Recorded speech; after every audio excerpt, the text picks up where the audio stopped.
Good evening, and welcome to the Reel McCoy. I'm your host, Meffistoe, and always with me, my hetero life mate. Oh, my feelings. How are you, sir? Doing pretty good, buddy. How you doing? I'm pretty good. What is the Reel McCoy, you might ask? The Reel McCoy is your weekly movie podcast where we ask you to go watch a movie, you watch it, come back to us, and we break it down and we enjoy discussing it.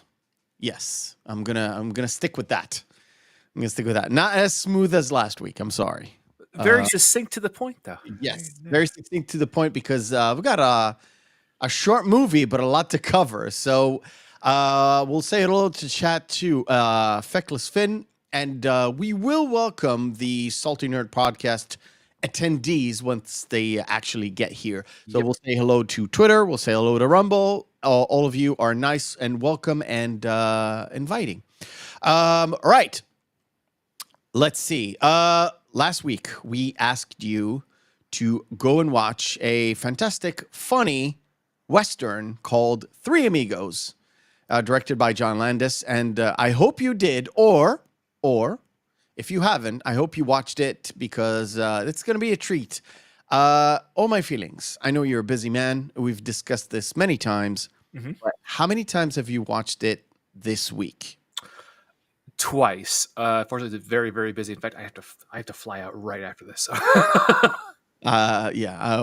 And I actually watched it about 3 times. You know what? What's weird?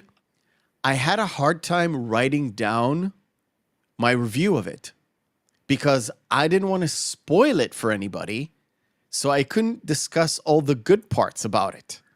So my review will be like 4.5 minutes long.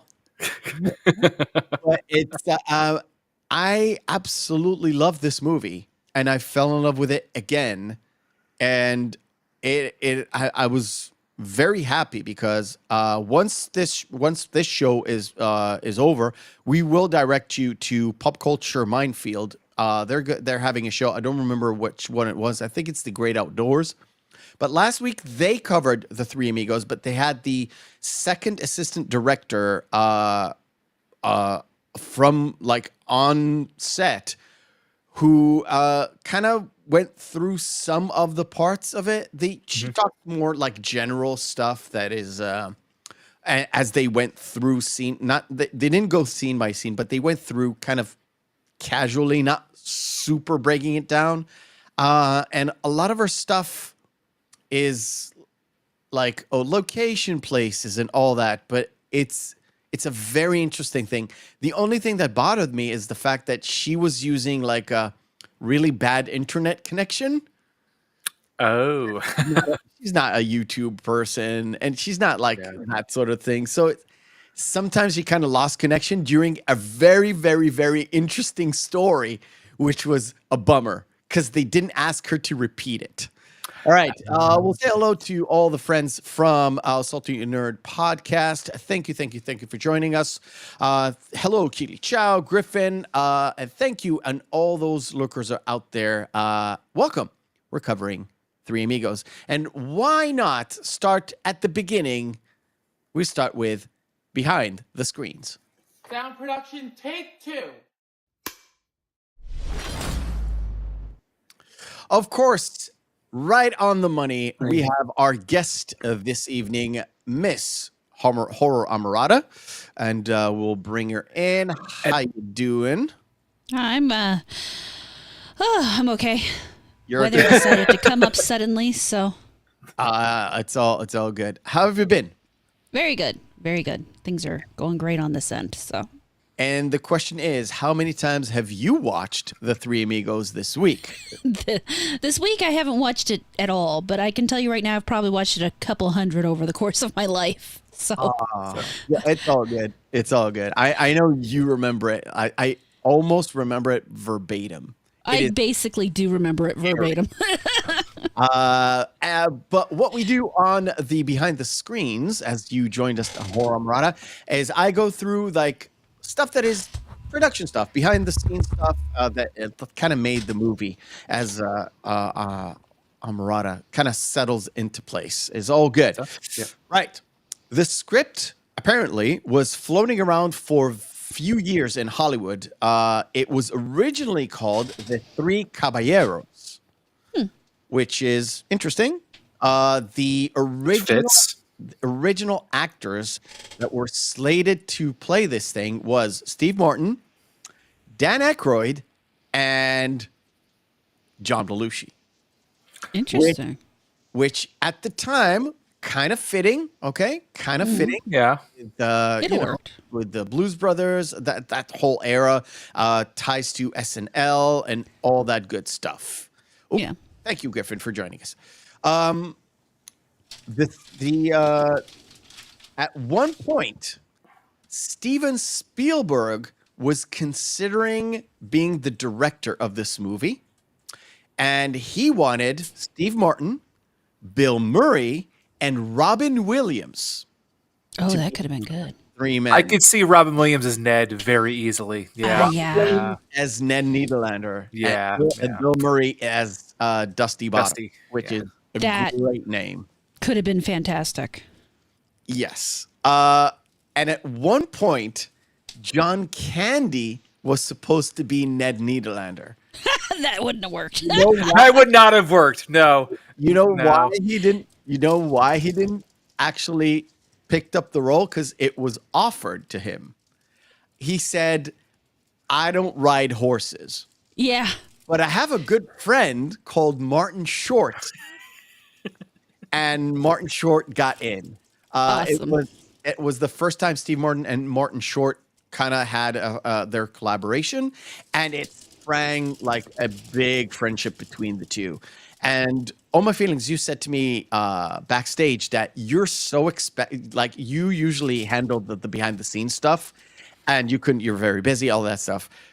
And you said, "Well, I'm waiting for you to actually mention the fact that Chevy Chase is being a complete prick, and they didn't get along." Actually, the three got along like gangbusters. Like I told you.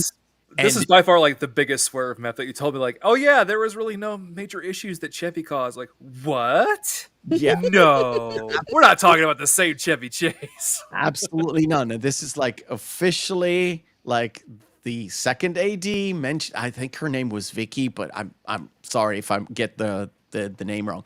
But she said no. The three guys, Martin, and Chase, actually had a trailer with games, not video games, but like board games, books, all that stuff. And somebody wrote like Three Amigos like game club or something on the door. Nobody walked in there except for the three guys. It was Wow. their All like right. time to sit down, relax, like Decompress. from a long shoot. All right. I could actually see those three getting along really well. Apparently they did. Apparently they did. They were all, like sort of the chemistry off screen. Sorry, not off stream. Off screen and on screen was palpable.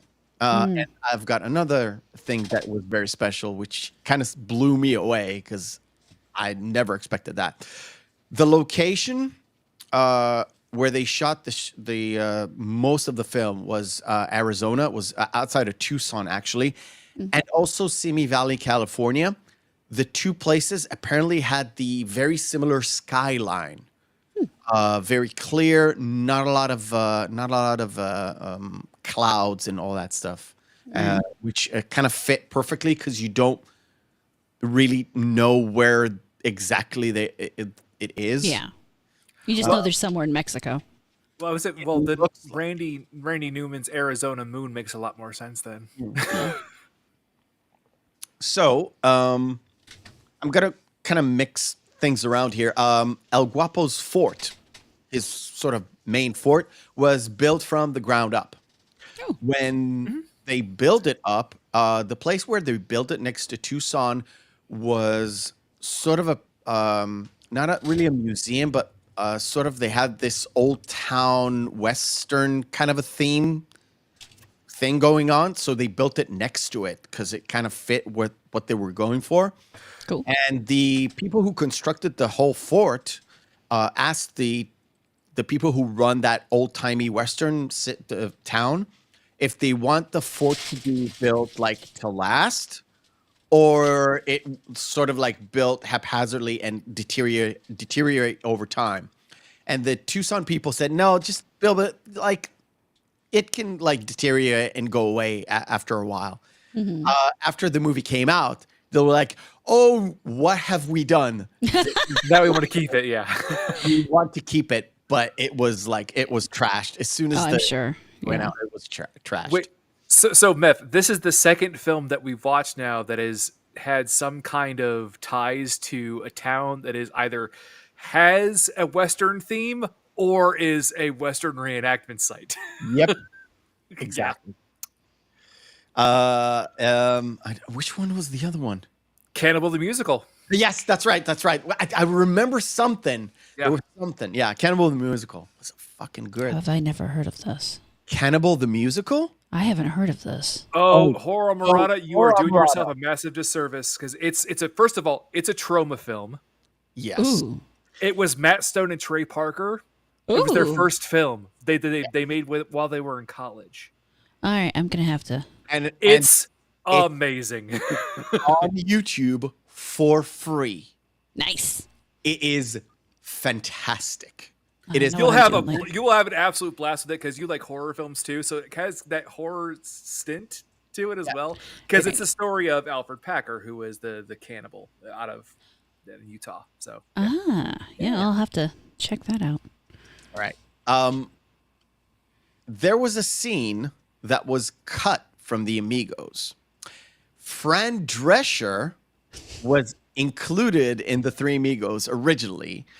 So if you remember, Flugelman kind of kicks out the Amigos from their clothes, their everything, and their apartment. He mentioned it. did you like staying in the studio mansion? Well, not anymore. Anymore. Yeah. So the studio mansion scene was there. They actually in the sort of evening, they go to their house to get like their equipment or their stuff. So they knock on the door and Fran Drescher opens up the door because they already put her in the mansion. That mansion was the same mansion from the Beverly Hillbillies TV show. Oh, okay. And the whole turnaround between like, oh, we're firing the Amigos and putting in this new starlet was already in place, and there is a remnants of it. I'll show it when we start to kind of break down the thing. But if you remember, when the guys kind of break into the thing, and Steve Martin's character, Lucky, is standing on top and calling them, there's a big sign of a movie, and there's a girl's face in it. It was Fran Drescher-esque. They didn't paint her correctly, but it's sort of like her movie is that big thing that they put outside of the Goldsmith Studios. Nice. Okay. Oh, I'll show it. Which is so odd too, because they weren't really that big. We're going to talk about time continuity because it's all over All the over place. the with this place.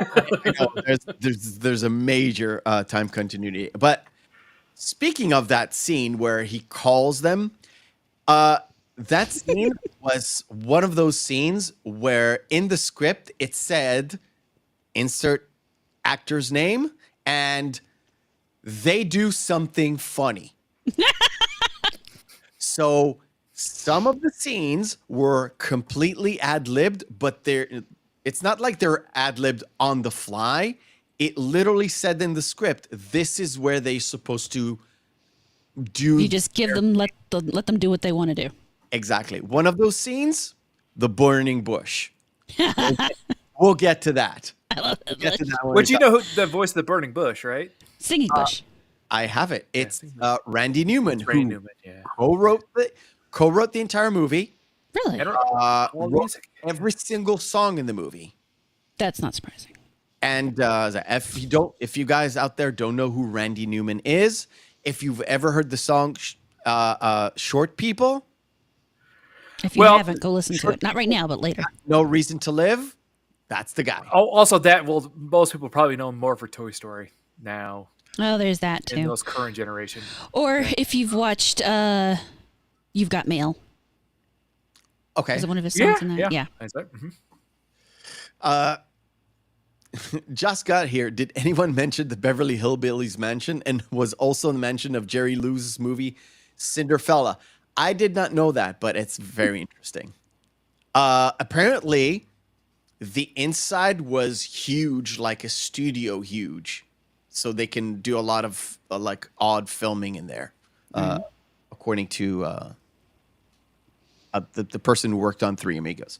Anyway, she also said that, first of all, there was a lot of animals on the set.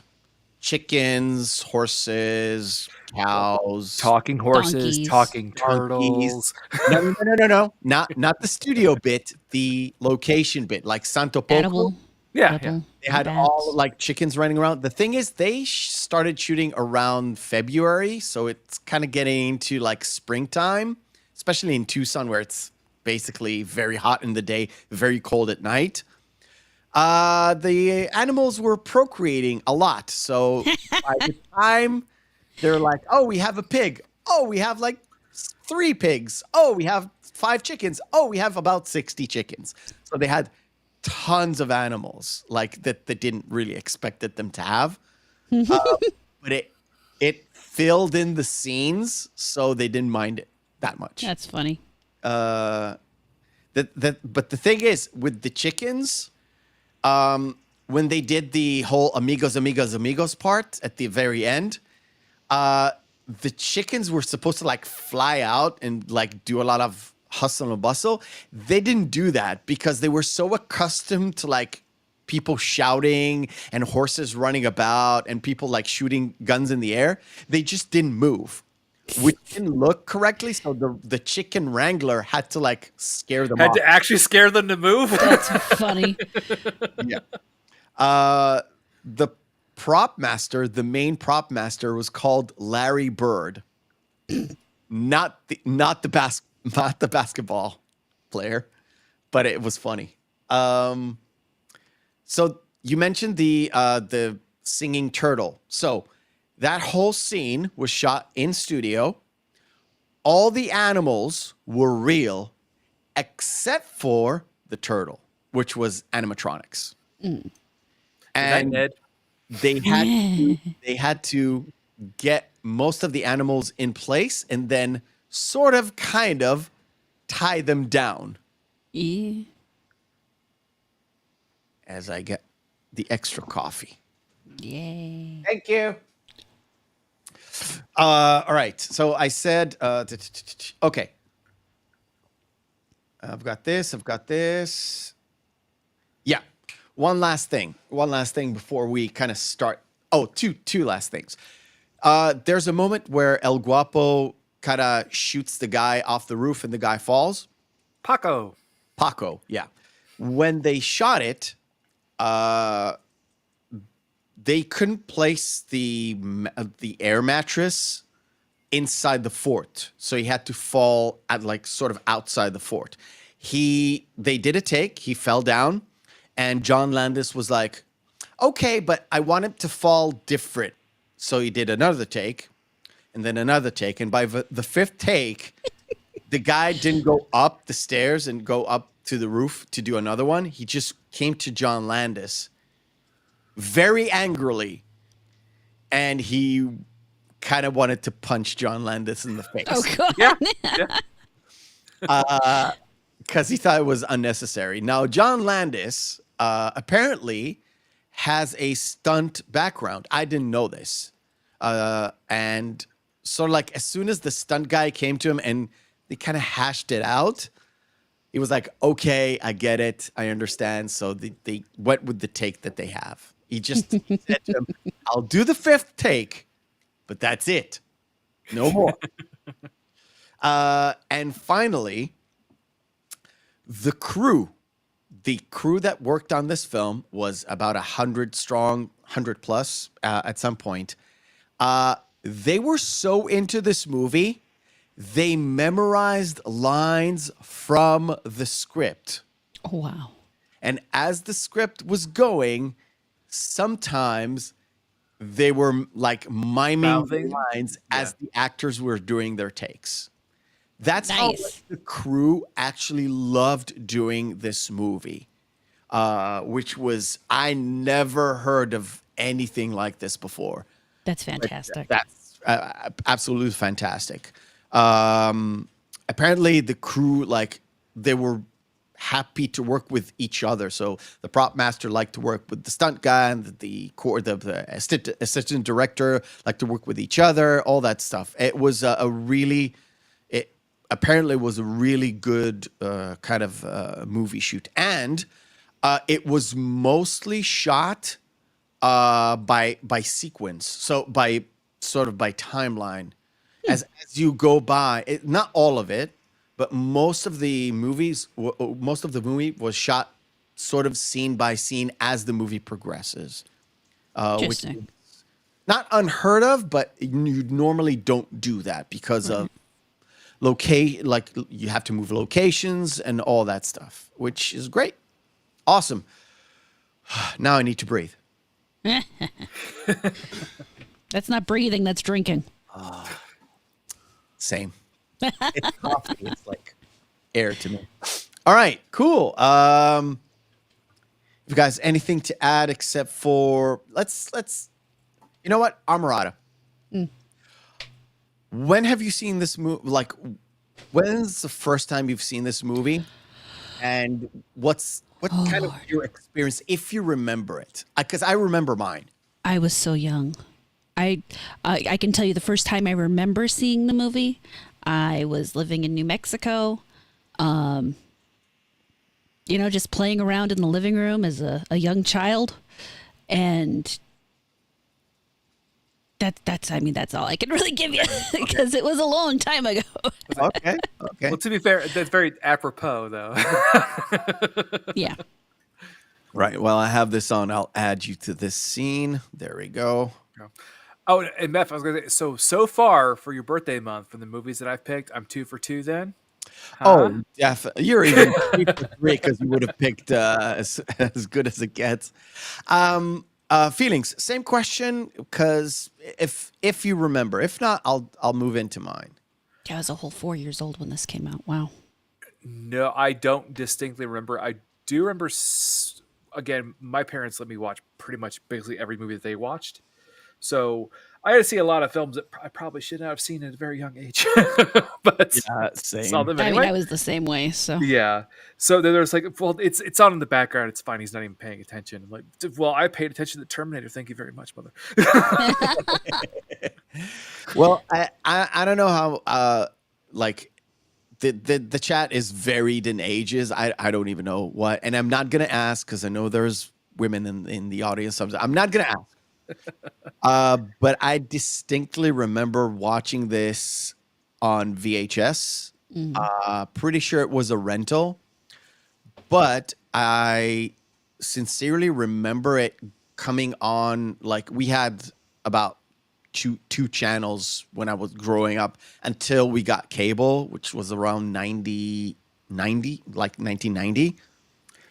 But when I watched this for the very first time, it was probably on like free TV, and we taped it because we had the elaborate, VHS recorder, so we can actually, Yeah. we were not rich, but we had that. We could actually like record movies because I think every Friday or Saturday, there was a movie that was like 3-4 years old. So it was on TV. And I had a VHS tape that had Three Amigos and Hudson Hawk.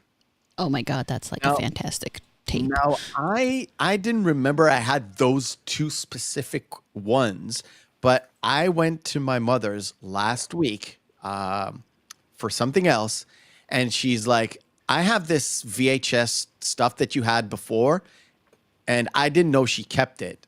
She's in the middle of like doing like an apartment cleaning of all old stuff, and she showed me a tape, and I'm pretty sure it's degraded, but it's in my writing, like a 9-year-old or something, or a 10-year-old writing my first English letters. But I had Three Amigos, and then in a different pen, because Hudson Hawk came out years later, in a different pen, Hudson Hawk. Yeah. And I'm pretty sure it's still there. It's That's awesome, buddy. That's pretty cool. awesome. Well, as an aside, Jay, you have to remember, Meph is old as dirt. That was a VHS player in the before time and the long ago. They those did exist. Jay, It Jay was a is thing. my age. He's a 79 kid. But he's from the UK, so we forgive him. Yes, Jay. Not only did I have like the only VHS from all my friends because they had Betamax, poor fuck. We also had one that records. Yeah, pretty sure it was like 89 that I recorded this thing. I think 77. Well, you're old as dirt as me. Anyway, the movie I had it on screen, but the movie kind of starts with this song number that all three actors actually held about I think it's 12 seconds. Oh yeah, it's a They long held note. that note, which is great because it's really, really hard. It's a freaking impressive feat. And they did. Of course, it was a studio recording rather than a full-on, like, they didn't do this outside. But, yeah, they held this thing. And, of course, it starts with Carmen and, is it Rodrigo? Rodrigo, who 'Cause oddly Pablo- disappears in the middle of the movie. Yes. He kind of disappears as soon as the amigos get to Santo Poco. It kind of been replaced by Pablo, the smaller kid, Yeah. Yeah. which is great because Again, his first line, "Can I have your watch when you die?" as I don't know what, because she's looking for basically gunslingers to help her out with their El Guapo problem. So they walk into this cantina Del Borrachito, which is I screwed that fucking Spanish. It's Del Borracho, which is The people who drink or something like that. That's sort of the translation, I think. Right? I'm I not. don't speak Spanish, so I don't know. Where's Paulie? Where's Latino slant? I need him. or Polly. But they do have a run-in with a very American Mexican. Because it's... I have... Fuck. Come Well, on. also they're again time continuity errors and things like that. I don't know exactly where this was supposed to be because they don't actually really They tell do. where They don't. this. Mexico, 1916. No, but they don't say like if it's Mexico City, because if it was Mexico City, it could no. possibly have happened. No. But it's just Mexico, and they're like if they don't have a hotel, it's probably a pretty small town. It's a bigger town than obviously Santapulco, but still, it's not exactly what they call a bustling metropolis. They would not have cars. There is absolutely no way in hell they would have cars. You mean there is a car? Just know that there were two. Okay, I guess. Dude, it's not like 1905. Cars were invented like 1896-ish.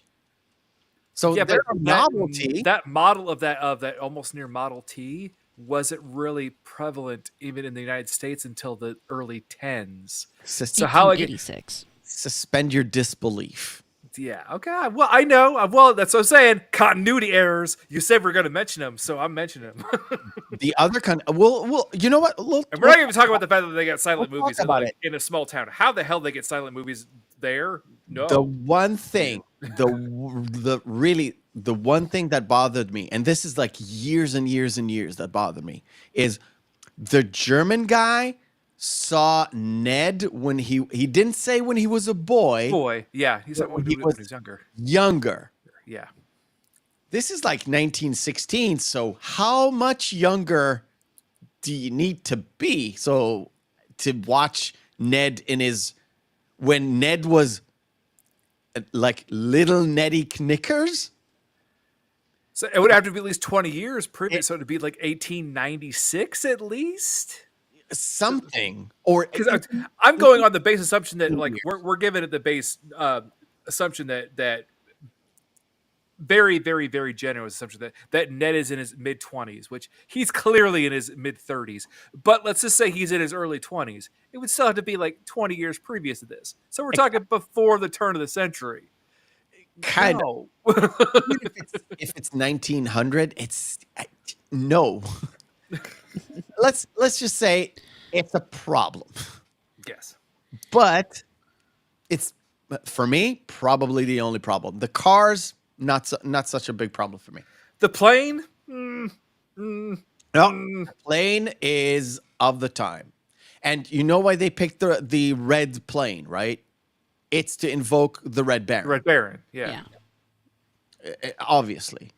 But I mean, I thought it was because it was a mail plane, but Well, hey, did you get it? It's a male plane. Did you see the tiny balls? male planes are blue. God damn it.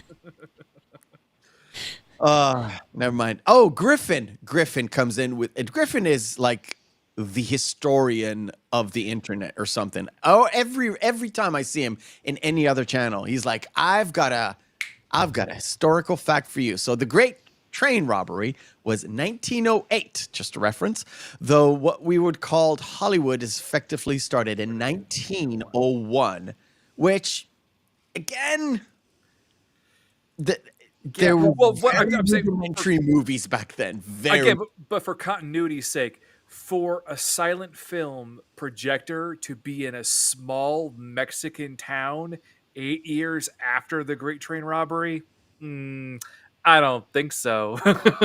well. yeah, maybe it did appear to be in a church, so maybe they just got together and decided to get one. And remember, it's a guy with a projector that is just driving through towns. It's not like they're it's not like a like Movie a theater. theater, a movie theater. It's a guy roaming around with a car with obviously a big like Amigos kind of a thing, which it's kind of directed into that audience of Western, not only Western, but like Mexican style kind of a movies, right? And even Flugelman says it later on. It's like, I need you to do another, No, Chicano. we're gonna get to that, and we're gonna talk about that. We're gonna talk about why that's important in a second. I showed the picture of Lucky or Steve Martin.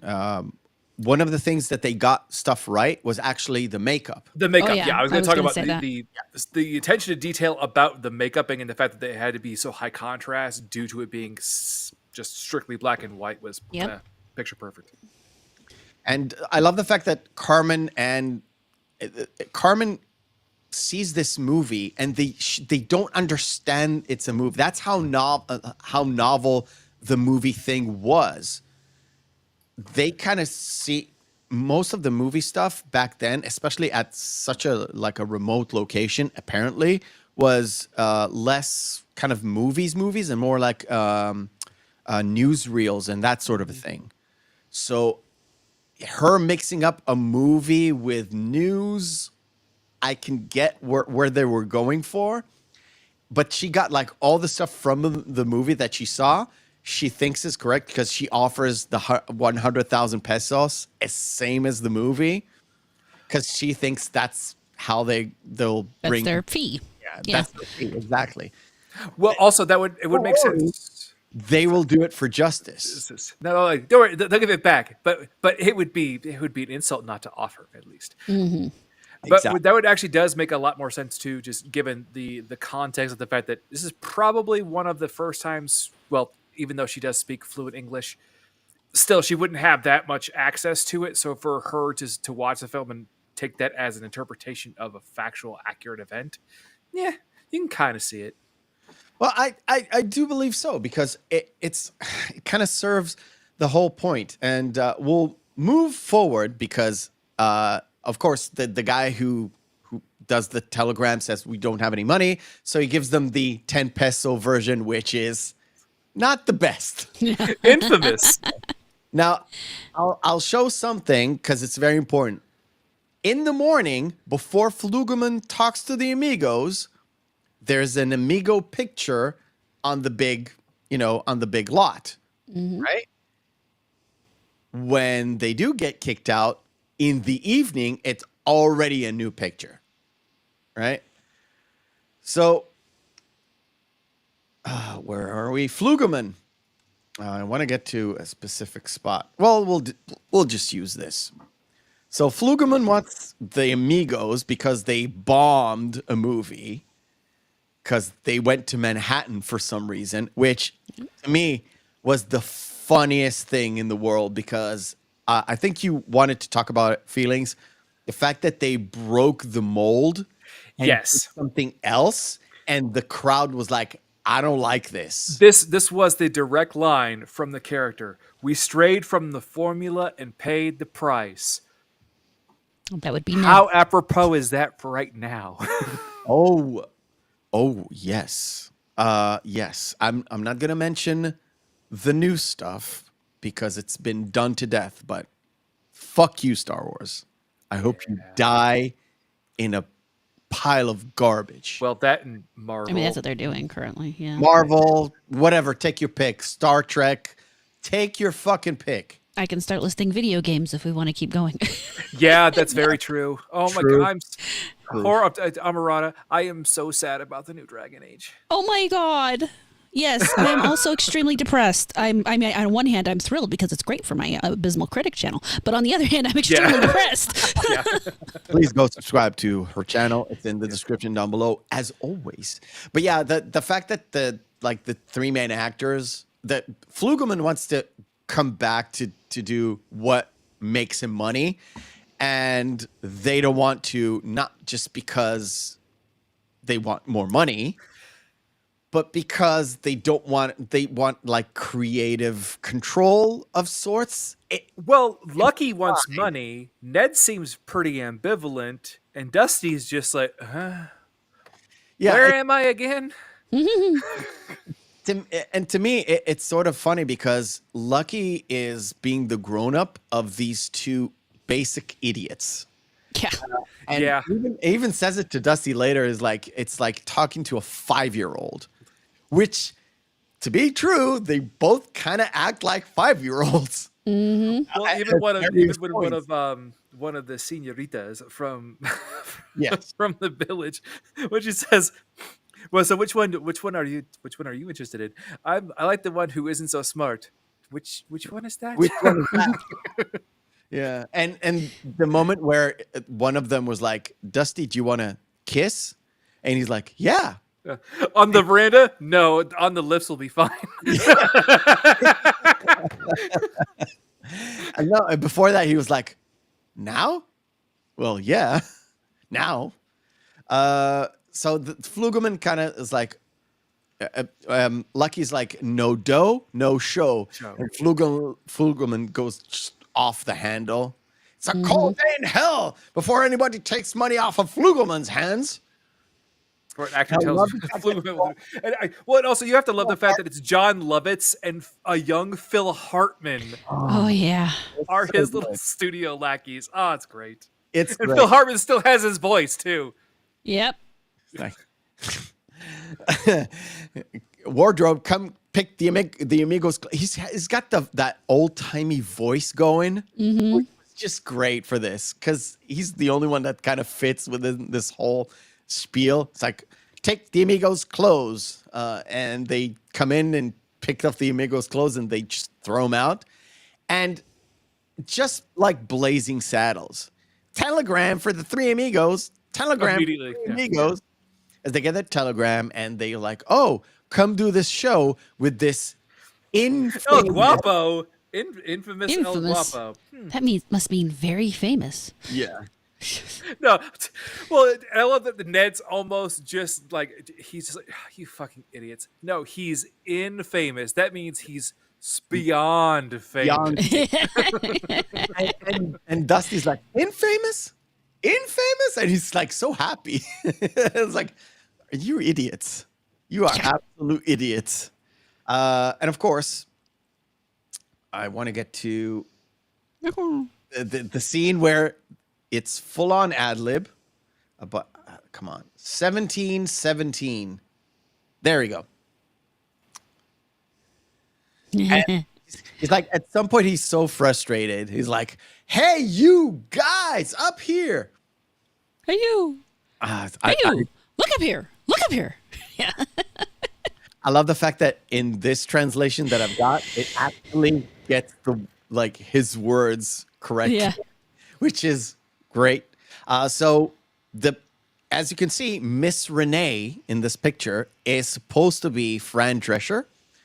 And Well, actually, if you punch it, it kind of looks a little bit it does kind of look like a little bit like Fran Drescher. facial structure, yeah. So it's again, She just doesn't have that very just obnoxious laugh that's not coming through from there.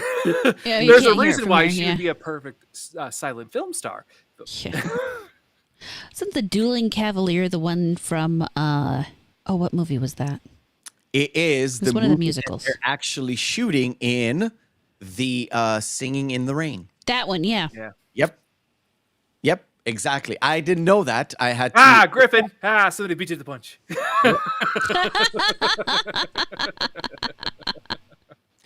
Thank you. Griffin, happy to have you here with all those historical facts because we're probably going to need them at some point. All right. Before we move to Mexico and one of my favorite scenes of all time in this movie, let me just do this and that. Pretend you haven't seen it. And we'll move to our first game of the night. It is called Missing Marquee.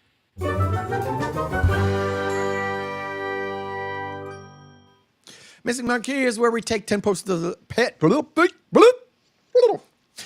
posters of movies, have their sections off. We display them in Horror Amorata, All My Feelings, and you out there in the chat will have to guess which movie this is and pretend you haven't seen this Amorata for about 20 seconds. What is this movie? I don't know. No. Really? Right. It tickles something in the back of my head, but if I've seen it, I can't name it unless it's The Shadow. It's a terrible movie, and it's not The Shadow. This is the remake. Brahma's got it. Brahma's got it. It's the It's Seth Green. Seth. Oh, Rogen that version explains of the why I Green don't Hornet. remember Yeah, it. I memory hold that. It's awful. And you know what's No, funny? I've seen it. I literally stuck it in that hole where I forget things, and I totally forgot it. It's fine. It's no good. The only funny thing is in the original TV show and in this movie, the Katos are the highlight of the whole thing. Yeah, pretty much. Yeah, Pretty much. yeah. It's Hellboy. Hellboy is correct. Inception. Wow. Is correct. Don't know. Is Is that the new one based off an old That's the TV new show? one based off a TV show. Okay. Kind of found it funny because I found both of them at the same time. Yeah, Griffin has it. It is Yeah. Miami Vice. I'm trying to I'm not trying to jump in right away. Oh, Big Trouble. Big Or Trouble. something about trouble. Yeah. Yep. Don't know. Oh, my feelings knows. Don't say it. This is a Korean film. One of the more famous Korean films. Yeah, it's really good. It is 2007? 2008? I think Jay got it. Yes, it is It's Old Boy. I haven't seen that. It's the good version of Old Boy. Do not watch the English version. It's bad. Street Fighter. Street Fighter is correct. Oh, Raul Julia. I will. Yeah, I don't know this one. Directed by Snyder. Yep. Oh, it's yeah, that Sucker Brahma's got Punch it. one. Here we go. Yeah, Yeah. it's Is correct. real bad. It's I real also bad. haven't seen that, so It's okay. Fine. Sweeney Todd. Sweeney Todd is correct. I should know this. It's a Terminator. Yeah, I got that, but it's not 2, is it? No. It is not 2. No, it's the one where Bale went crazy on set. Oh, yeah. You see, if it's anything after 3, I really don't know it because I didn't watch any of them after that. It's right after 3. So it must be 4. Years later. It's not Dark 4. Fates? Nope. Oh. Yeah, Is it don't know. Genesis? It is Salvation. Salvation. Okay. Oh. No, How many did Genesis they put was out? the Holy most recent shit. one that was really bad. Yeah. They're all bad. They're You all don't need to bad. watch 'em. No, Dark Fate was the last one. Dark Fate. Was, Released. yeah, okay. That was probably the last one I watched, I think. With With the chick Terminator. It's the one with Mackenzie Day. It's the one where, I'm sorry for the spoilers because it's really bad. They kill John Connor's The Boy. By having another version of the T1000 Right at the come and kill him. Whatever Yeah. happens after that, I have not seen. Yeah. I genuinely did not watch after they killed John Connor. No, I watched one where they got into the bunker just as Skynet went off. I don't know which one that was. That's 3. So that is the last one I've seen. So yeah. That's the one with the actual female Terminator that was half of the T1000. But she had the core of the T1000, but she had the liquid metal body too. Right, yeah, Yeah. that one. It's That was horrible. Christina Loken, and it was not. That's not it. good. Yeah. I didn't like it. I think that was That was horrible. 2003. Don't know. And the guy playing John Connor was just as bad as the what's his name? I forgot his name. Edward Furlong. Edward Furlong. Every time I think of Edward Furlong, I think Pecker, and I can't remember the guy's name. And you see, And you every know- time I hear Edward Furlong, I think Pet Cemetery 2. Whenever I hear Edward Furlong, I think of Foo Fighters. Me too. Could think of Edward Furlong. All right. Enough of this. Back to the movie. So we have got a sequence from I love this sequence. As soon as the German walks in and he's got the silver gun, and he walks into the thing, and he's like, "My friends are gonna be here, and they're just as like You better be They're nice to worse them. than I am. they're worse than me." And after he takes flack over his gun, Like I said, why don't you come over and sit on my lap with your pretty little gun? so he shoots a couple of people. So everybody's like, "Oh shit, okay, we don't mess with this guy." And then the Amigos pop in, and they all have silver guns, and everybody's like afraid of them. So at first they try to drink beer. Hey, are you? Are you? See, I told you we're famous around here. You guys have beer? We have no beer. We have tequila. Well, it's kind of like beer. Yeah. No. In what world? Like, to me, that was the funniest thing because they have sort of like that Roger Rabbit kind of reaction to it. That jolt. And But- Chevy Chase doing that hype is like, I think it's watered down. And then they go into Sweet Little Buttercup, which My Little I thought was Buttercup. a real song. Yeah. Apparently, it was written especially for the movie. And they do this song and dance bit, and this thing was just hilarious. The best thing. You would expect everybody to take out their guns and just shoot them on the spot, but no, they end up going along with them because And the they're so sweetest. afraid. Smile. Yeah. And it's so crazy, and they just leave with they're leaving this cantina so happy and so thrilled with themselves, and everybody's like, "Whew, phew, we survived."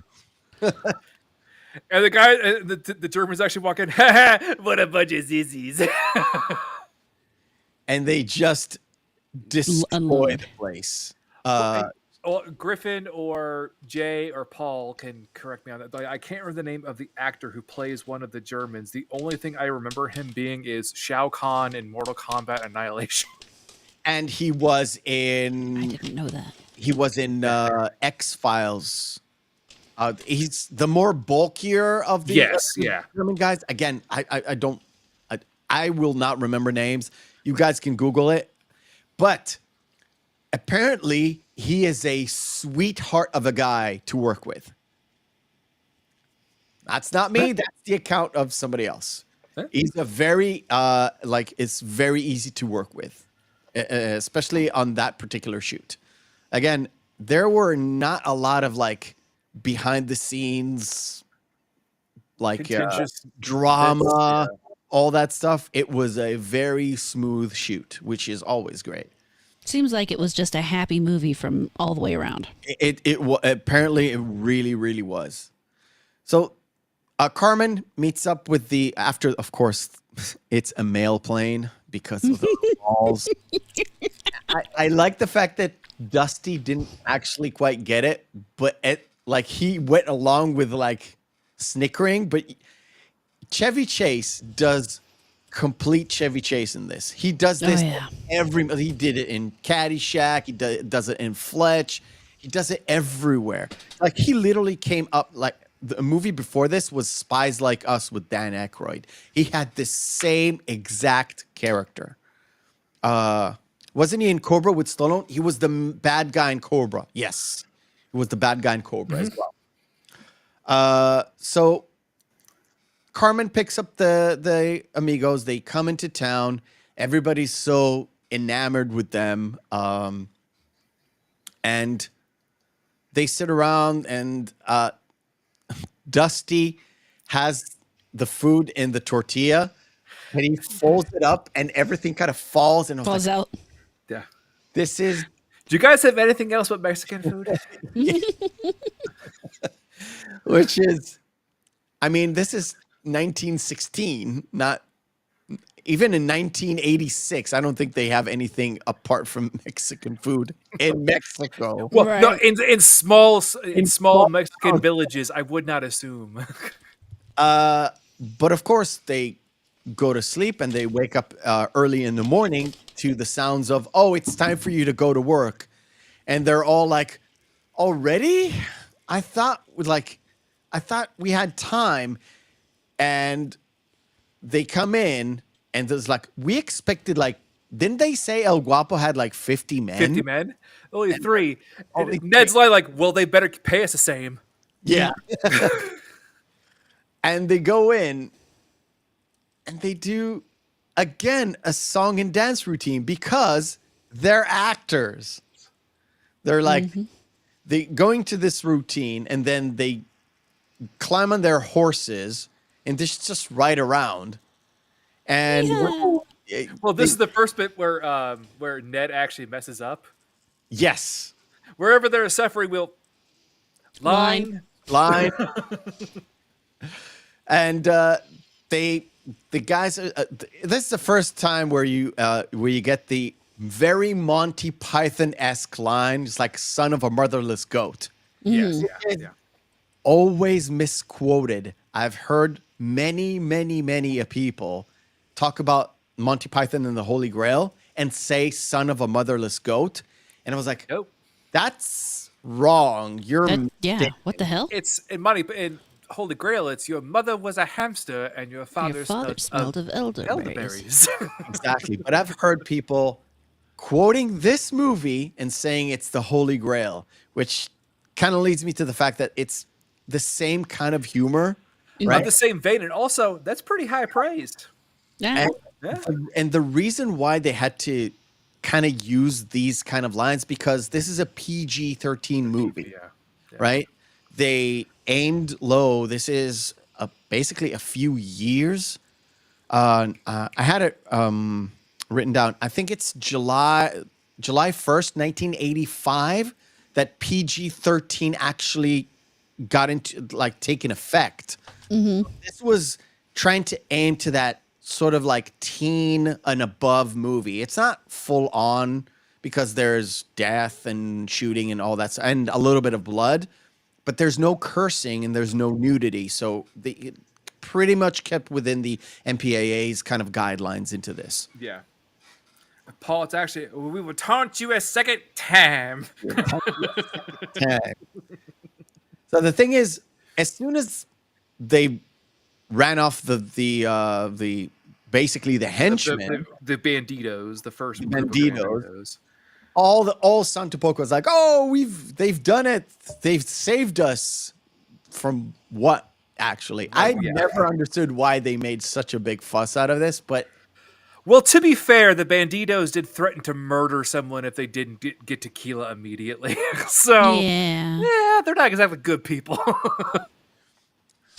But in this total celebration, we had like one of the lines we mentioned this before with the kiss of Dusty, which again, he acts like a 5-year-old. He doesn't know what's going on.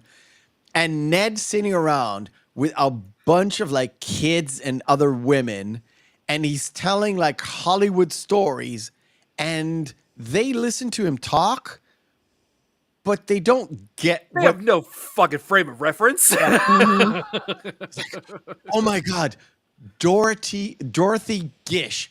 Who the fuck is Dorothy Gish? It's like telling somebody today. It's like, oh, Betty Davis told me I'm a great actor. Right. You know who Betty Davis is? Like, not young people. Maybe old fogies like me, if I am like interested in movies, no. But yeah, it's just they're so enamored with him, and he's telling the stupidest story. Oh yeah. And then, of course, they wake up in the morning with the real El Guapo. And his 50 men. Now, the thing is this. And Jefe. Remember Jefe? Always remember Jefe. Jefe, which the name of the actor is Tony Plana. He was supposed to do Platoon, but he told Oliver Stone that he doesn't want to, and he did this movie instead. And Oliver Stone did not talk to him for many years because of it. I could see Oliver Stone being exactly like our favorite sociopath, Mr. Stanley Kubrick, where he would harbor a grudge. Yeah. And the thing is this, that's a side story. The thing is this, once I love the fact that they all slept in the same bed, like the Yeah. amigos. Yeah. And they were like, "What are you going to do with your share of the money?" It's like, I'm going to get a car. And Dusty's like, I don't remember what he said. I'm gonna travel to Manhattan, travel, and whatever. Paris, and champagne and parties. And Ned is like, I'm going to make a foundation to like for underprivileged homeless kids. children. Like, I would do that I would do first. that too. Just before I do the Yeah. traveling in the car. Yeah. Yeah. Well, then after the party too, when Ned wakes up, he has that hungover. I've smoked like a pack and a half of cigarettes voice. Yep. Yep. What again? As of course they go into their spiel, and Jefe is like, El Guapo's like, shoot one. He's like, which one? No. You have to say, you will die like dogs. You will die like dogs. We don't die like dogs. No, but we will fight like lions. Like, I like them. Just kill one of them. And he shoots, and Lucky's like, what's going on? They kind of dust him off. It's like, ow, what's this? Blood? Oh, He real goes bullshit. out to You're in real trouble, mister. Yeah. You're in real trouble, mister. And then he's kind of like, goes out and like, yeah, this is real. It's like, what? Yeah, this is for real. This is real. And they start, Like, they're gonna kill us. they start to cry. And then, of course, as soon as El Guapo's like he shoots Like, in the air. I don't kill. Run. I only kill men. I don't kill women. So run away, movie stars. As they run away, and El Guapo and his gang proceed to destroy the town, take Carmen, and leave. And as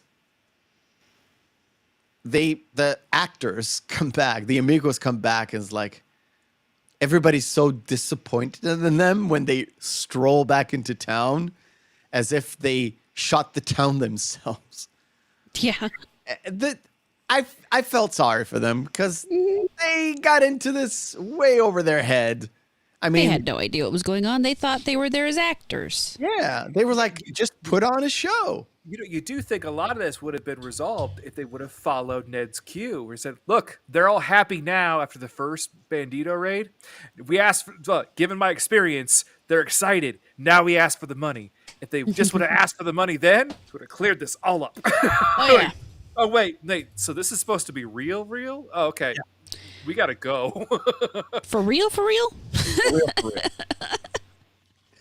But of course, they face with a possibility. Are they gonna be men, or are they gonna be mice? And the one that takes initiative is actually Ned Nederlander, who's like, okay, it's time to go. It's time to Draws be that men. line in the sand.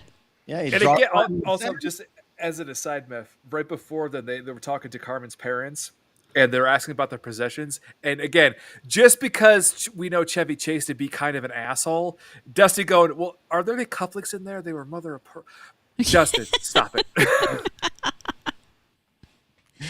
I love the fact that both guys, Lucky and Ned, are standing there with their regalia on, and Dusty's like, okay, I guess. He puts on the hat, he picks up his gun, and he almost shoots himself in the foot, which was, great, always great. Oh, yeah.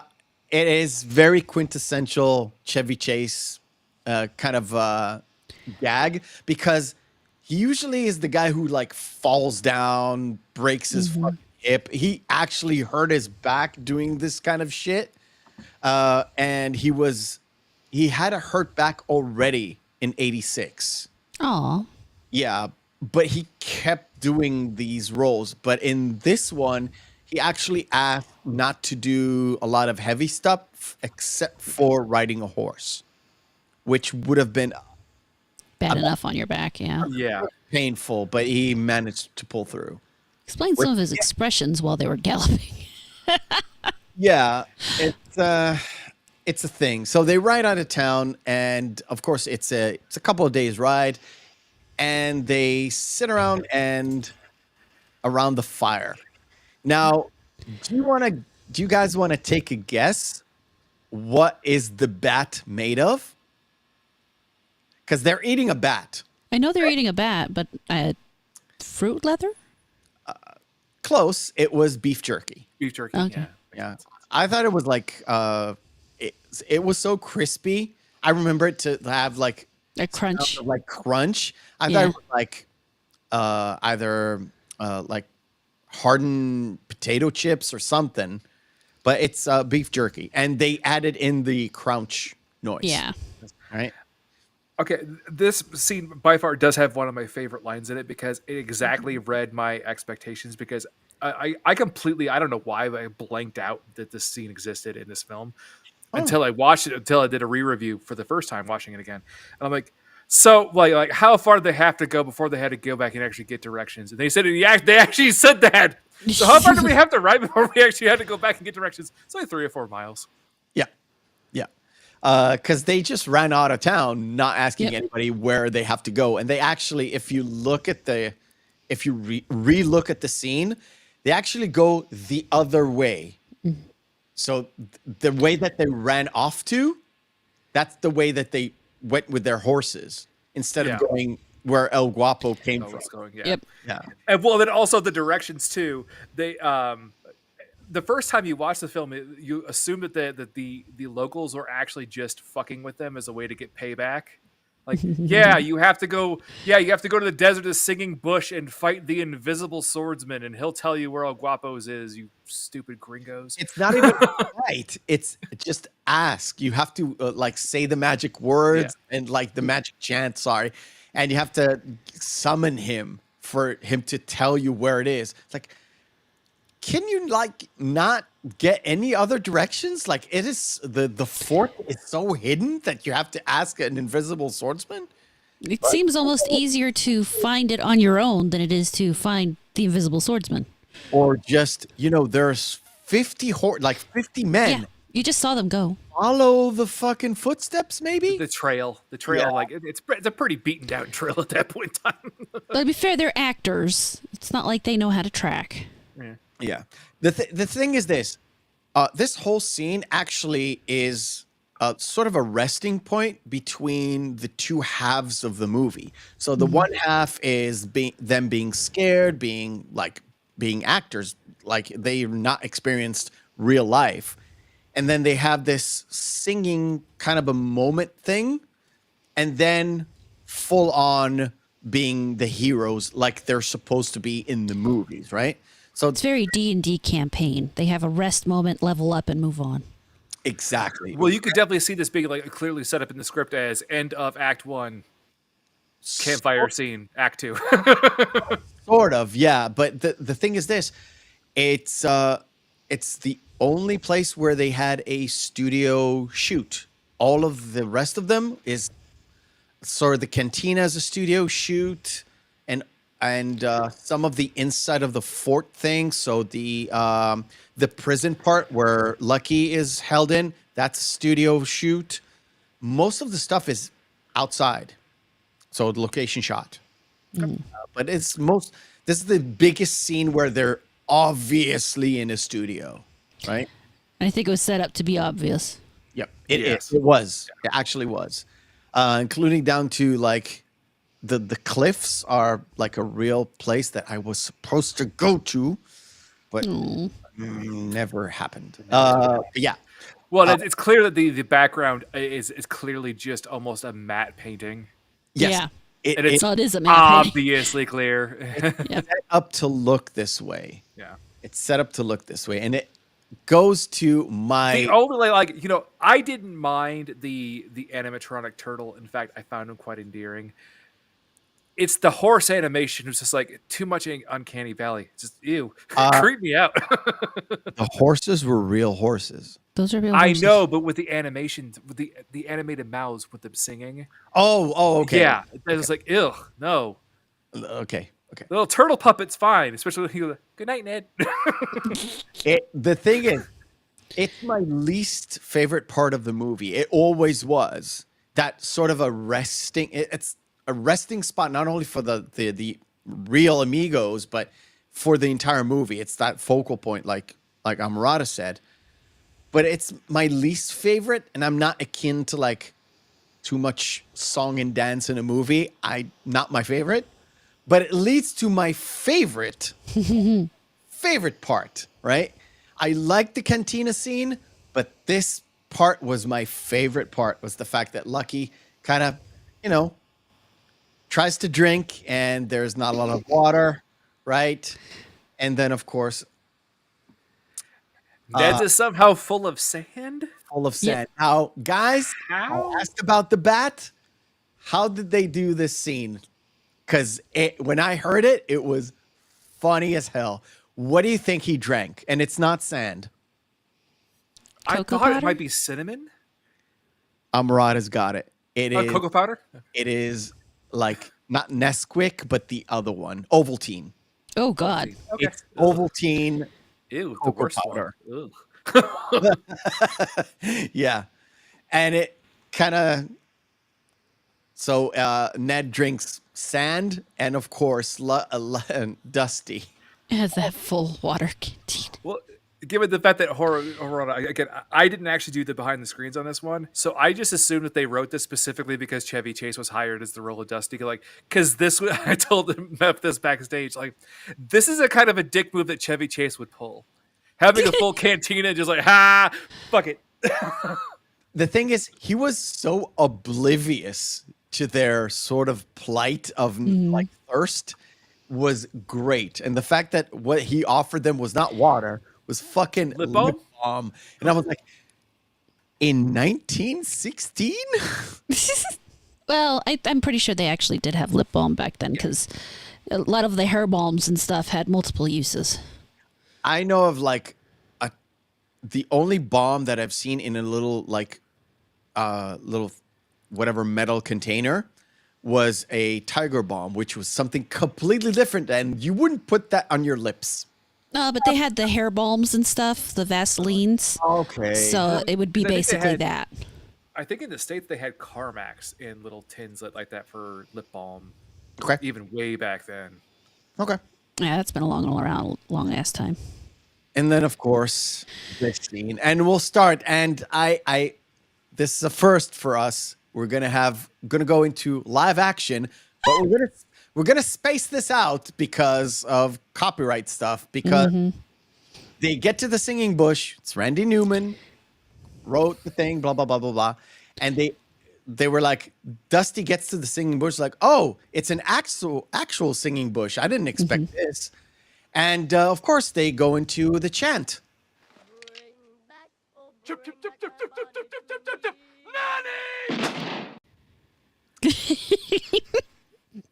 Now, this is, remember I said there are moments in the scene where they told him to say whatever they want, or sorry, the actor adds libs at this. The Amigos Do something funny. funny, right?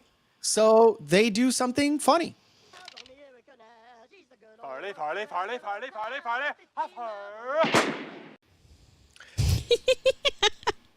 Apparently, it was Oh, we'll talk about plethora in a second, Michael. it was encouraged that they would do something. It is most, let's just say, very much of their character in other places. So Steve Martin, the Farley thing was, he used to do something with sort of like a Swedish thing in his stand-up. So came with this. If you remember, Dusty had that little guitar moment where he goes like, Yeah. that's kind of the same thing here.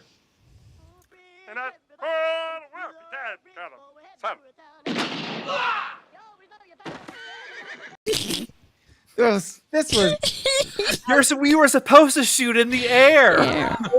in the air. Well, I didn't know that. Fucking hilarious. I just, that whole sequence from the can, like drinking the water, lip balm, into this, Yep. just made my movie. And it cuts to, I kind of, And this is actually one of my favorite bits is the setup for El Guapo's party. First, we have the senorita talking to Carmen saying, "Do you know what foreplay is? No? Good. Neither does El Guapo."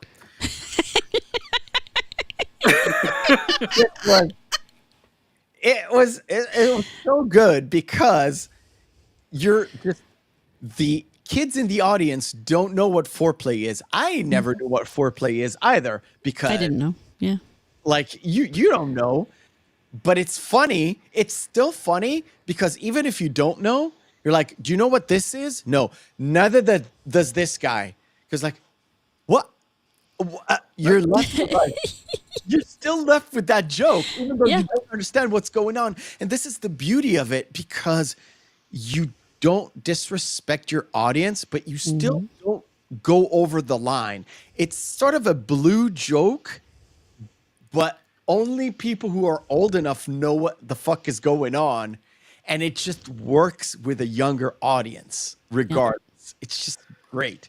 And Well, then, then we have the entire bit with Jefe and the big piñata. as my Piñatas. reg. Sweater before the sweater. It's like The Yeah. plethora of piñatas. Well, do you know what that word means? No. Plethora? have your superior intellect. It's like, do you think that maybe this is about something else? It's like, if you want her, you could take her. I was like, you know the other thing about women. It was like, so do you think she would open up to you tonight, or I'll kill her? Another one of those jokes where they're literally talking about rape, right? Yep, basically. If she And does murder. like And murder murder, yeah. and rape, it's like if she doesn't open up her petals for you or her flower, it's like I will kill her. Perfect. And it flows nicely into our next segment. It is called Screen Fighter. Ooh. Round 1. Fight. Screen Fighter is our game where we take two movies, pit them together, and see which one is the best one. If there's no discernible difference between the two, both of them are good, both of them are bad, we fall into our criteria, which is Saturday evening, Friday evening, out with the boys, out with the girls, out with their significant other, two movies in a vacuum. Which one will we pop in? And we've got this. Point Break, original Point Break, and Bruce Almighty. Amorata, you choose. And before you do, guys in the chat, please vote your movie. I would actually go with Bruce Almighty. I've never been a big Point Break fan. Okay, I get it. All my feelings. I can say all my feelings, horror Amorata, you just hurt mine. What? It's just a movie. No, because well, Point Break. It's got to be Point Break. You know why, Meth? Oh, Just for yeah, the- because of Hot Fuzz. That's Yeah, exactly. I will say that's you've the never only gone, reason that I and might shot up in the air possibly before? choose Point Break, but I would much rather watch Bruce Almighty and then go back and watch Hot Fuzz and enjoy that part than actually watch Point Break. okay. I'm gonna surprise you because I'm gonna watch Bruce Almighty rather than Point Break. Whoa. Okay. I am No, it's fine. surprised. Actually, Bruce Almighty was actually really fun because they actually really. This is one of Steve Carell's first actual film roles, and he's nailing it after his tenure on the Daily Show. Yeah. I know a lot of people don't like Jim Carrey right now.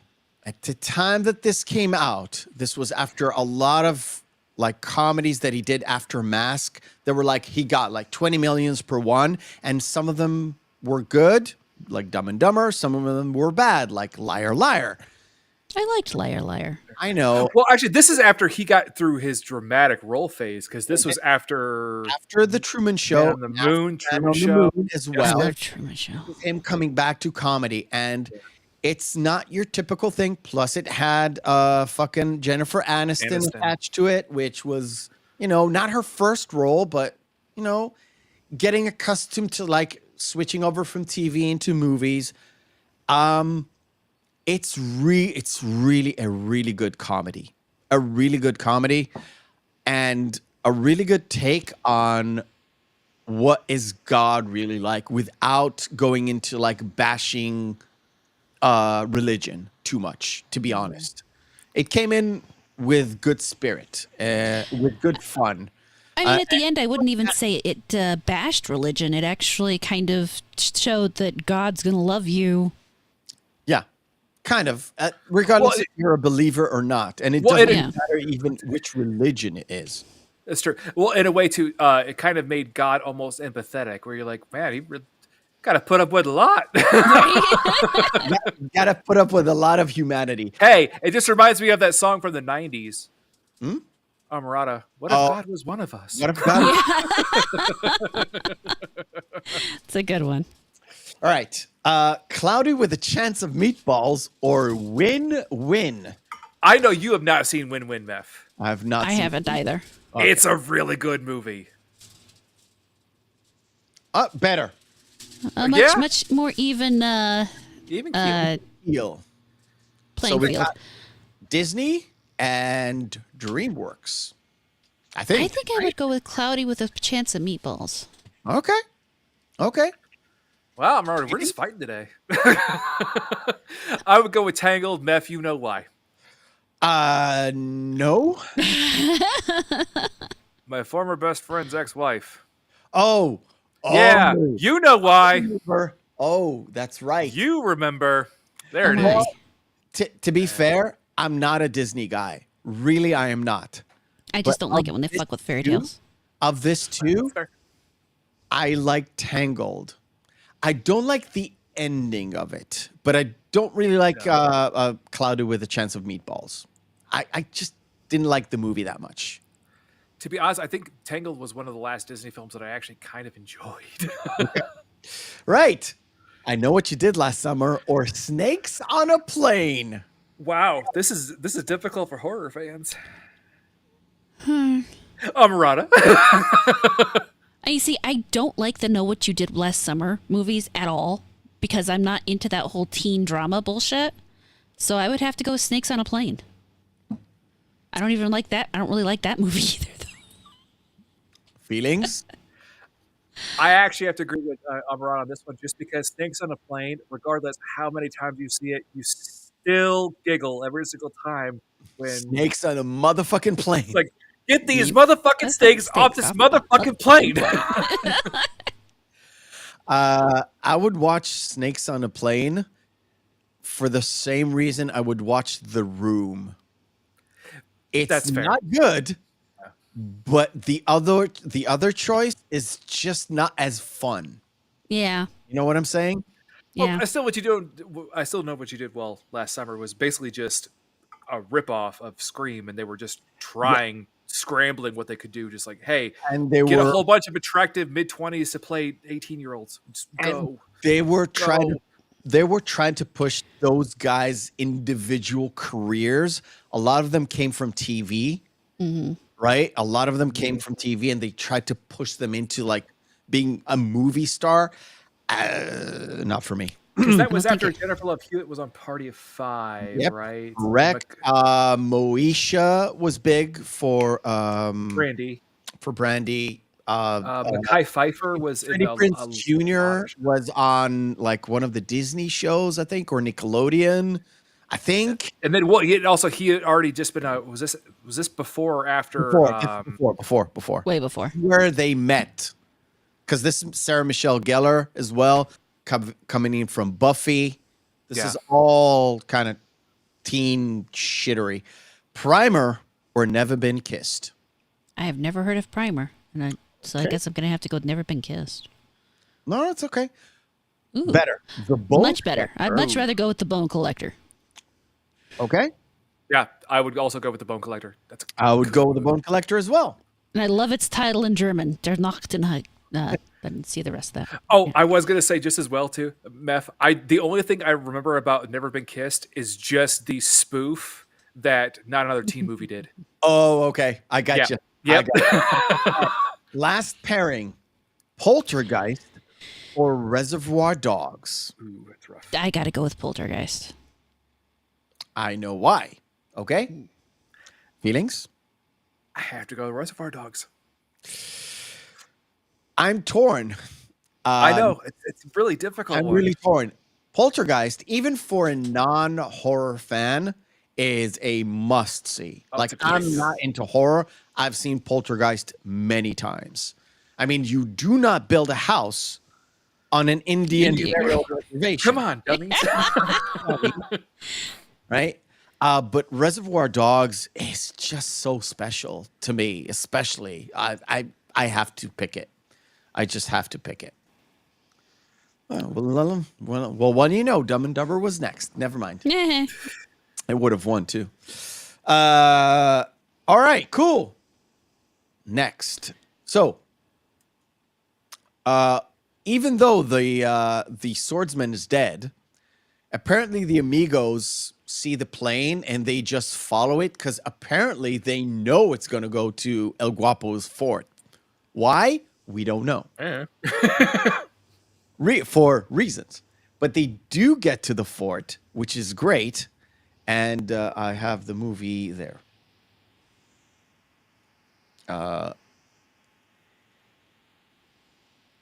we have like the scene we discussed with Paco. He shoots the lift your hat higher. I like it. I love the fact that he's not supposed. He can say higher, but he will say it with a obvious kind of a Spanish twang to it. Higher. Higher. And he shoots him and he's dead, which is just great. It just adds to that comedy because I did write down a little review of it. I hope it's gonna come out Monday. At the end of the day, the Three Amigos, regardless of it being a comedy and a little bit of a sort of like musical comedy of sorts, it does stick to the Western theme, not only theme, but sort of like the Western playbook of a stranger coming into town to help the town folk with an evil guy. And they have all the tropes. So they have the cantina thing as the strangers walk in and everybody's looking at them and the music stops and everything stops. Well, they have the high noon kind of duel between the two guys and the quick draw and all that stuff. All that is there, including the refusal of taking the money because we do this for justice and freedom. well, and to be fair, this is more spaghetti Western than Western. Now, most like Westerns after the 60s, the late 60s, really all became more spaghetti Westernized than they were before then. But really, this is more of like a traditional kind of spaghetti Western than a classic Western. Yeah. But it does follow that roughly, okay? Roughly, yeah. The rough that template of being a Western. So it works as a Western and it works as a comedy, but the combination's just priceless. And the fact that they, like the Three Amigos get to the fort and they kind of scout around and they see all these guards. And when they approach, there's two guards walking out and they just freeze into place. And they just walk right past them like. Past them. And it's just comedy gold. Comedy gold. Well, then also when they get up closer, like, just throw the rock to distract him. Knocks the guard out. This is like straight out of like Abrams and Zucker kind of humor, right? It's sort of like that Naked Gun Airplane kind of a humor. God, I love that stuff. It just works. I know All My Feelings hates it. I love it. I don't hate all of it. I just don't like a lot of it. A lot of it's too punny for me. And when they do kind of like, okay, they vested the guard and they just fly in as Dusty kind of goes in and goes into the closet of Carmen. Yeah. And Ned gets stuck in the ropes. And Lucky goes in and his rope is just too long, so he just falls and flies. Right, face first. Yeah. It's caught. What does he do? He points at Guapo. Get him! Yeah. It's just great. And of course, they what he does is, I want you to free them and I want you to build a democracy with the three branches. The legislative, the executive, and the judicial. And even as they're taking Lucky down to the the prison. He goes, "No, you don't understand. Under this kind of, you wouldn't be under El Guapo's thumb. You'd be able to live your own life." Yeah, you'll be free. You have rights. It's like, and when they put him in the cell, he goes, "So I'll just wait here then." and when the guard kind of leaves, Guard comes in and goes, "Did you hear something?" No. and Carmen's like, "Okay, what's your plan?" It's like, we planned on getting in. Well, What's the first we next break thing?" into El Guapo's fortress. Yeah, We didn't What's think the we'd make next it after that. yeah, about that. And when they go out, Which, just as a side note, Meph, this was actually the inspiration behind the theme for the Underpants Gnomes in South Park. really, I do that because I know old South Park logo was like, "Get underpants." Nah, yeah. profit. And the thing is, when they kind of leave, the guard is sleeping, and Dusty's like slow mo kind of. Okay, I'm gonna aim this. So Carmen's like, okay, he blasts him in the pops him. And she's like, well, now she tells him, now wear his clothes, and he's like, oh, that's a good idea, because you can roam freely in the courtyard, which leads to one of like such a funny bit, but. Of course, the outside is, Ned is still stuck in the piñata. He's got like muscles for days for doing this, by the way. Right. Right? Though I'm willing to bet he was not actually horizontal for most of that. Exactly. As, we kind of passed it, but it's El Guapo getting a sweater. Yeah. It's a sweater. Wait, I need to get to that spot. God damn it. You guys can see it. Well, in the interim, I was going to say, notice that how the guards put the chains around Lucky's boots. Mm-hmm. Yeah. Why wouldn't he try to just kick off his boots? Shut up. Well, because he's not very bright, so he didn't think of it. So the sweater was a real sweater, obviously, but it was hand knit sweater that they made like for the prop. It was very warm, but the thing is, because they were like outside of Tucson at night, it was very nice to wear. Oh, I'm sure. Yeah, but it, like in dead noon, you wouldn't have that even Full around sunlight. your neck. Yeah.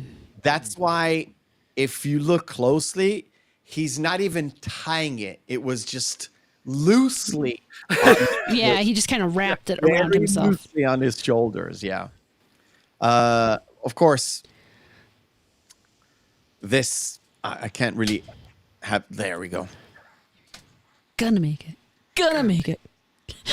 And then he, like at first, he goes a few steps, then gets pulled back. Then he goes further on, gets pulled back. Then he gets to the lever, but he gets the wrong lever, and then he gets pulled back. Ow. Yep. Very painful, but who cares? And then he finally gets freed. But at this point, Dusty's already out there getting acclaimed because he's Jose. What we raped the horses. And then we rode away on the women. We rimmed the hedges of many small villages. And who are you? It's one of those goddamn And Gringos, what are they doing? Falling out of the sky? And of course, Ned. Well, Ned falls out of the sky, and yes, El Guapo. Of course. Perfect. And when they do get Ned up and running, I'm not up and going, but when they do get him up, it's like, wait a minute, don't you know who this is? This is little Neddy Knickers. I love this man. I've seen him. I've studied his every move. And then I learned about Movie Twix. And movie tricks.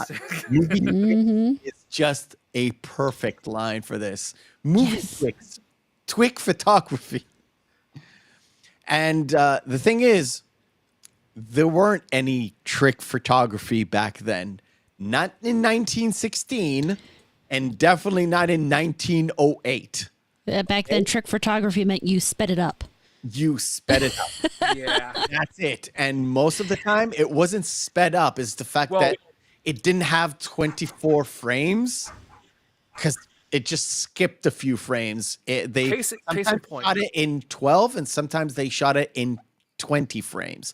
So it looks spread up. Yeah, well, just as Yeah. an aside, if you really want a bit of the school of hard knocks of how rough old filmmaking used to be, do some research about Buster Keaton's career.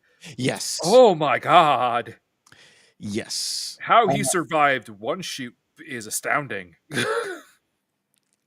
It's sort of frightening to know how much of like stunt work real actors used to do. Yeah. Right. Because it was just came with the job.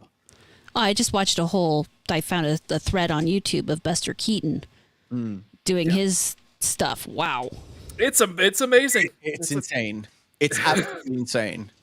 I've seen a whole documentary about it. I don't remember if it was on Netflix or somewhere else, but it just popped in, and it was about an hour of Buster Keaton doing insane things. Yeah. So I've seen some of the movies, but if you see the whole movie, it's like, so he did this and this And and this and this in the same movie And stayed alive. and stayed Well, alive and oftentimes too, they did those shoots back to back. back to back. Yeah, like same day. So you basically just escaped death. See if you got it by noon. Yep. So Ned is like, okay, I've done my own thing. Does anybody have a Stopwatch. And the Jefe is like, I have a stopwatch. Like, no, we play for keeps. Like you Americans say, we play for keeps.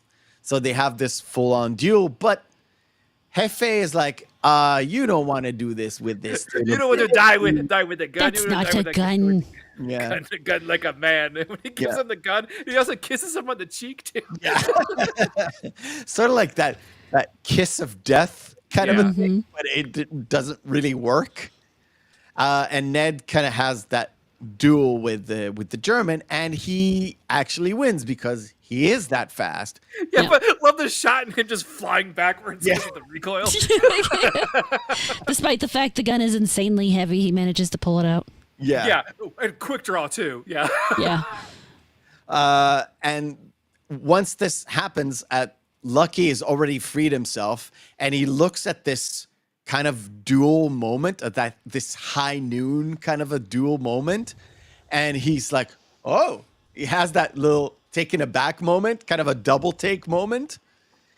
And apparently, even though everybody has their gun out, he's with one gun. He's like, okay, everybody stand still and just drop your I'll fill you so full of lead you'll have to use your dick for a pencil. Pencil. which was the farthest they got with swear words was Sorry, saying, and even El Guapo just go like, what does that even mean? yeah. And Jefe is like, I know what it means. It's like- And he tells him to go, and of course, Dusty throws his weapon down because it's like, drop your guns. Not you, Dusty. Oh, right. Oh, that's right. And they just run away. Just They right up, and Ned goes, "Don't you pick up your guns?" yeah, exactly. And And it- immediately, like the first thing I wrote down in my notes on that one, because it was like, again, why would they give up? What? Why? Yeah, that's what I'm Why? saying. He has Why? a gun pointing at them, and that's it. Oh, to be fair, he's pointing it at El Guapo. Well, I guess I don't know. I love the fact that when he runs, at a certain point, he kind of turns his gun around. Yeah. It's like he points like that, and he was running forward, and that's supposed to like keep them in check. And one of the older senoritas when they're running after him, holding El Guapo sweater. yeah. You'll catch your cold. Yeah. I don't have that moment. And when they do get out, it's like, oh, it's the Tubman 601, which every time they see the plane, it's a Tubman 601. Yeah, I know that plane. But when they do get to it, Ned is like, I've flown one, kind of. My stuntman did, but I think I remember. I think I remember how to do this. Obviously, there are no 2 stunt guys on the planes. These are dolls held up by string. But they said that the plane already has the wires coming in. Mm-hmm. So having an extra wire wouldn't actually affect kind of the illusion. So they left the 2 dummies there. It's not like they're stunt people. It's not Tom Cruise, okay? Right. Yeah. Okay. Or Mel Gibson hanging off the side of a helicopter. No. Yeah. It's not. No. They were pretty safe doing this thing. Now the pilot did fly low, but other than that, it was a pretty harmless kind of a stunt, apparently. So the Amigos reach in, get to the village early because again, it's a 2-day, it's a day and a half ride, but they don't actually show the passage of time. Because again, haven't seen it in a while. I remember that it's a full day that passes, so they have time to sew all the different costumes. But no, apparently it's that day. But they land in Santo Poco. They sort of like, oh, what does this town do really well? Oh, we can sew. And Lucky's like, oh, do you guys remember Amigos, Amigos, Amigos? Because they've done so many Amigos kind of movies. They already have different options. Of course, they sew the costumes and they participate in the defense of Santo Poco. Well, Beth, you got to remember too. What is your El Guapo? Oh.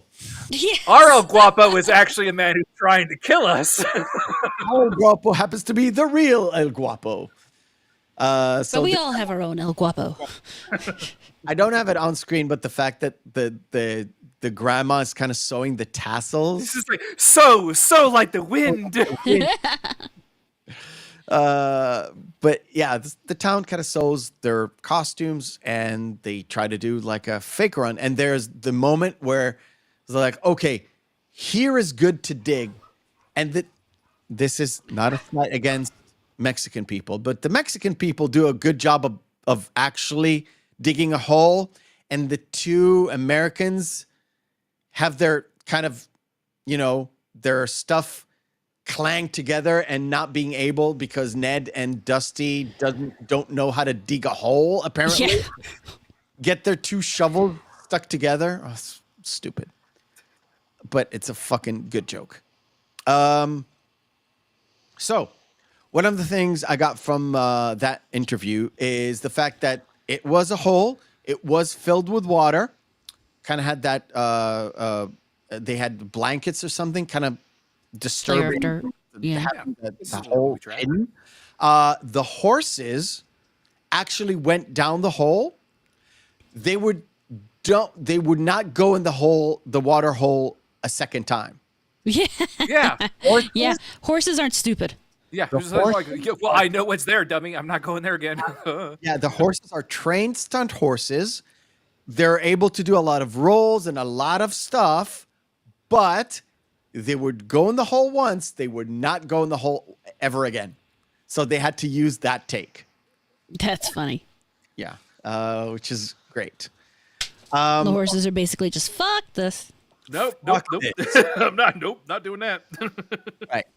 when they're doing the whole Amigos, like going from place to place, in the shot, it's mostly Chevy Chase, Steve Martin, Yeah, you and can Martin clearly Short tell it's that, yeah. actually there doing extra bits. When they're shot from the back, it's their stunt doubles doing their actual stunt doubles in the shot doing the stuff. And like I said, the crew was so tightly together. A few of the like the sound people were in the Amigos like original movie. There are few of the henchmen are like the sound guys That's because they didn't have to use sound, right? right. Yeah. They just told the sound, well, you can be in the, we'll have you in a costume and you'll be one of the bad guys. Yeah. It's a fun little bit. But funny. yeah, this one is straight up Steve Martin, Chevy Chase, and Martin Short, plus their stunt doubles when they're shot from the back to have extra Amigos in the shot. Of course, they overpower the banditos. Some of them run away. Some of them stay. I'm still here, El Guapo, and he dies. Aw, Pepe, there till the end. Poor Hefe. And when we have this shot as El Guapo is slightly dying, it's like, come here, I want to tell you a secret. He was like, that's a good trick. Come here. Come closer. I have a trick too. So shoots him in the foot. That's a pretty good trick too. He doesn't actually dies. shoot him in the foot. He shoots next to his foot, but it's close enough. And he dies. And the Amigos are, The heroes of the town. have their little send off. I'm moving towards the send off, and of course, Well, Dusty gets his kiss from the one lady who went to before kiss that him on the kiss. bottom. Yeah. that one little joke with Lucky is like, I'm gonna come back here, and Carmen's like, why? Why? And Lucky's like, well, She's like, oh, I get it. And then do you guys know who that girl is? Because she's never been in anything. that kiss Ned? Yes. No, I know she was just listed as attractive senorita or hot senorita. It is Playboy Miss June of 86. Wow. After the Amigos wrapped up. I wonder where Hef saw her first. Right. Yeah. After the shoot wrapped up, because the shoot was like February, March, and April of 86, basically. Mm-hmm. Yeah. Wow, they got that movie out fast. Yeah, they got it out fast. Well, just like the Amigos movies. So we're gonna have you go down to Baja California. We're gonna film this in 8 days. Yeah. Exactly. And they ride off into the sunset because apparently they don't have anywhere else to go. So it's also like, why don't you guys just stay there or go back? Well, Ned before said, well, we have no careers to go back to at home. But it's also like, if you guys just ride off into the sunset on the horse, you're gonna die. Right. Yeah, because you obviously do not speak Spanish, and apparently you ran across the only small Mexican village town that speaks fluent English. And somebody who ever dealt with horses would notice that they don't have any saddlebags. That means they have no water, maybe, no food. Maybe a fill-in of canteen with water, which Dusty kind of chucked away, but no fucking food. But okay. So I can see a cut coming back in for the next day when they're back in the village. Like, so how far do you think we made it before we returned and came back to town? Exactly. Just 5 or 6 miles. Yeah. The whole point off is to have that Western template of riding off into the sunset, which they did, and roll credits. We did have the movie moment where Ned gets the money and then Ned returns it Yep. to them, just like in the film. Yeah, but it wasn't 100,000 pesos. in that No, small it's like, little bin this door. is all we have. And they have they repeat their own spiel, which as actors they don't really believe, but as they had that experience, they kind of have to, because they kind of grown into this real life role of being the Three Amigos. I feel like after all that, they kind of do believe it. I guess. I don't know. To be honest, it really doesn't matter, because the whole point is to have that sort of not really a Bookend. redemption arc, but sort of a grown-up moment of kind of growing into the role. But it serves the comedy well, because at this point it was like, oh, okay, we get it. It's not a ha-ha moment with, oh, we get it. It's fine. It's supposed to be this, as the movie ends. Kind of a short run, I guess. It was a lot of fun. Again, going into this, I really miss this kind of comedy. Oh my God, yes, so do I. It's very like in certain points, it's very subtle, and it's really down to the writing. But as I went into like research and all that stuff, it was such a fun experience listening to what was happening behind the scenes. Kind of, like I told all my feelings, kind of surprised me that all three of the stars kind of got along with each other, and it was kind of a smooth ride doing this movie. I think it kind of makes sense, though, because they're all from similar backgrounds. So they have that kind of camaraderie in that, at least, to base their And it's, stuff off. I guess, and because Lauren Michaels was involved, it was heavily kind of leaning upon sort of an SNL cast. Definitely, Or, yeah.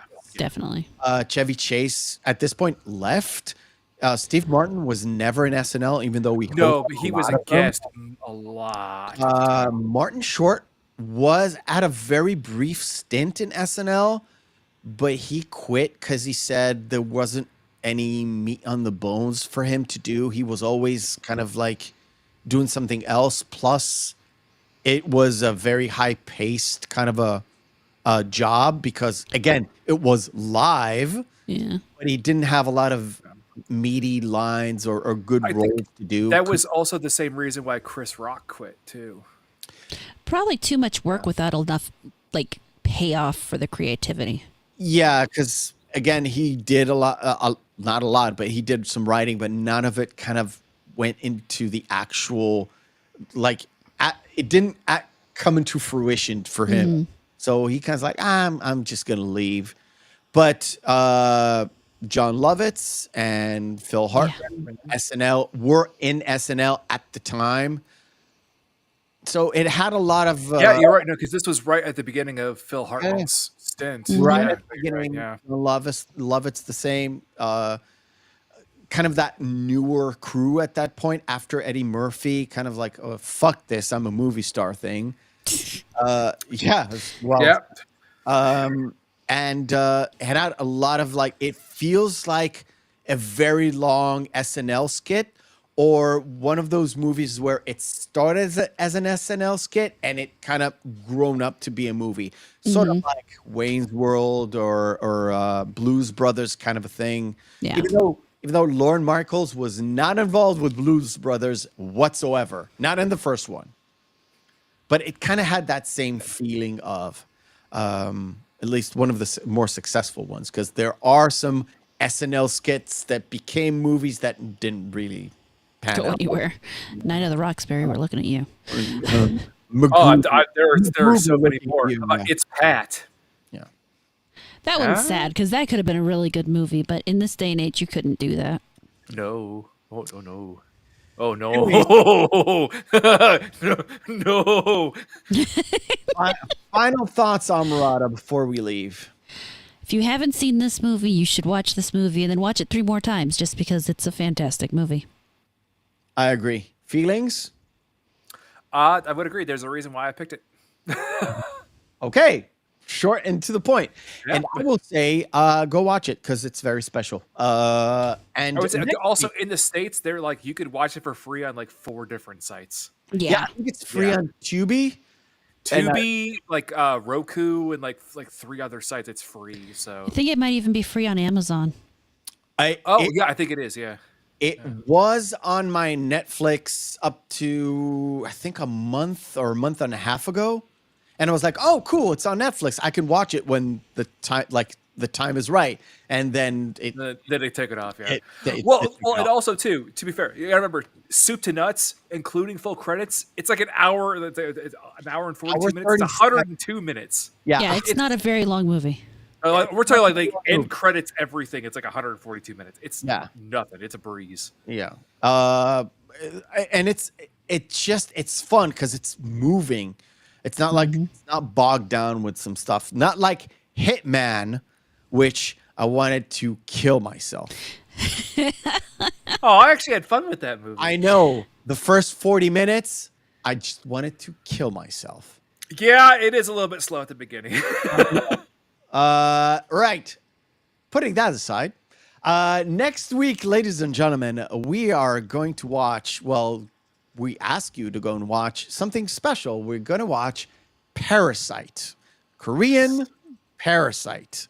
I have not watched it. I haven't either. So it's going to be interesting because You've never seen Parasite, Amorata? Watch it. You'll love it. You will absolutely adore it. it is not horror. It's more of a thriller, right? It's a thriller. It's a thriller rather than It's a horror. fantastic film, though. There's Every a reason why it won an time- Oscar. Every time All My Feelings suggested a Korean movie to me, it was a smashing success for me. So Yeah. I am counting on it. I've yet to have watched it. I was waiting on it. So guys out there, go watch Parasite. We'll talk about it next week. Go subscribe to Horror Amorata. Links in the description down below. The abysmal critic for your gaming stuff, for your pop culture stuff, all that good stuff. I promise I will temporarily suspend my obsession with Dragon Age for at least a day. Don't, because they're all Amorata, also, I need your address so I can send you more tissues. no. Oh God! I Just need, as much as I I need a am. goddamn box. I will take donations of cases of tissues. I will put it on my wish list and link that on my channel.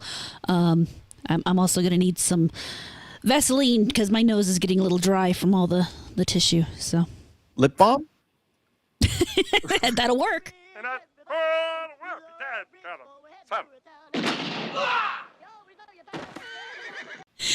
Oh, that's fantastic. Had to add it in before we leave. Just remember, guys, always shoot up. Always. Yes. When you're summoning the invisible swordsman. And until next week, remember, guys, hope is a good thing. Maybe even the best of things. And no good thing ever dies. We'll see you next week. See you next week.